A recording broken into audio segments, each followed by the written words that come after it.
रोशनी, Yes, Mom. तुझे खबर थी अॼु असांजो 9 साल थी। Yeah, I know. हिकु कमु कयूं, कुझु नओं था कयूं पिया। अच्छा, असां हिक ॿिए सां वादो था कयूं। वादो? हा, छा जो वादो? त अॼु खां पोइ असां पाण में झगड़ो न कंदासीं, प्रेम ऐं प्यार सां रहंदासीं। इहो तव्हांजे लाइ पॉसिबल आहे, मम्मा? हा, छो न, मां त करे सघंदसि, पर हिन लाइ पॉसिबल आहे छा? जी मम्मा, छा था चओ? कुझु न राजा। असांखे अगरि गुस्सो बि आयो न राजा, त असां पंहिंजी ज़बान जे मथां कंट्रोल कंदासीं ऐं प्यार सां ॻाल्हाईंदासीं। मुंहिंजे लाइ त इहो सभु थी वेंदो, पर तव्हांखे रोटी हलंदी? रोटी? हिन में रोटी छा आई? जेसिताणी मूंखे टोकन न रोटी अंदर वेंदी ई कान्हे।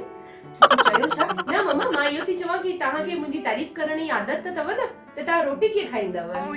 अच्छा, वञे ॾे इहे झगड़ा, इहे सभु नोक झोक पासे कर। हिकु कमु था कयूं पिया, अॼु हिकु नई शुरूआत था कयूं झूलेलाल साईं जो नालो वठी करे। अॼु असांजो 9 साल आहे, हल असां बहिराणो था ठाहियूं पिया। तोखे बहिराणो ठाहिणु ईंदो आहे? न मम्मा, मूंखे बहिराणो ठाहिण त न ईंदो आहे।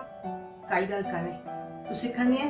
बिल्कुलु सिखंदमि। तव्हां सेखारे ॾींदव त मां ज़रूरु सिखंदमि। हल उठ, ठाहियूं था पिया, हलो। पासे करिए, कम त थींदा रहंदा। जी हल। हलो।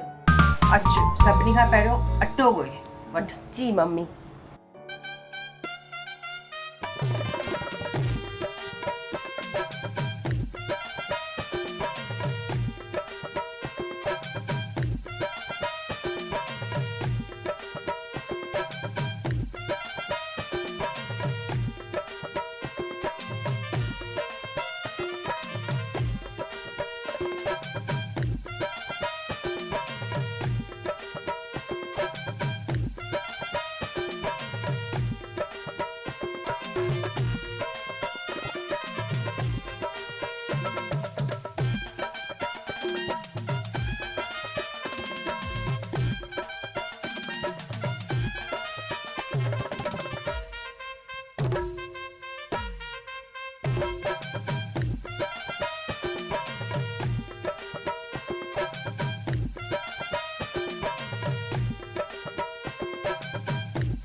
अरे वाह वाह वाह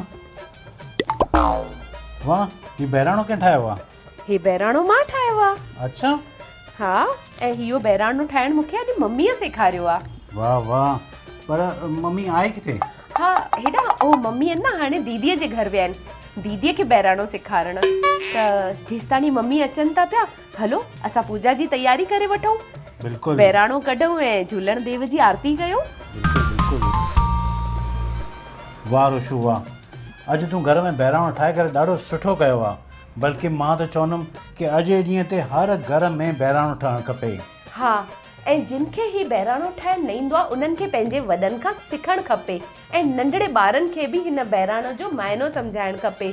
तॾहिं त असांजी हीअ सिंधी संस्कृति जेकी आहे असां अॻिते वधाए सघंदासीं। त हर घर में बहिराणो ठाहियो ऐं शाम जो चेटीचंड जे मेले जो मज़ो वठो ऐं पंहिंजे घर खे ॾियारीअ वांगुरु सजायो, झूलण देवता जी आरती कयो ऐं मौजूं कयो। तव्हां सभिनी खे असां हो जमालो टीम जे पारां चेटीचंड ऐं नए साल जूं बेशुमार वाधायूं। जय झूलेलाल। सभिनी सिंधियुनि खे चेटीचंड जूं लख लख वाधायूं। सभिनी सिंधियुनि खे चेटीचंड जूं लख लख वाधायूं।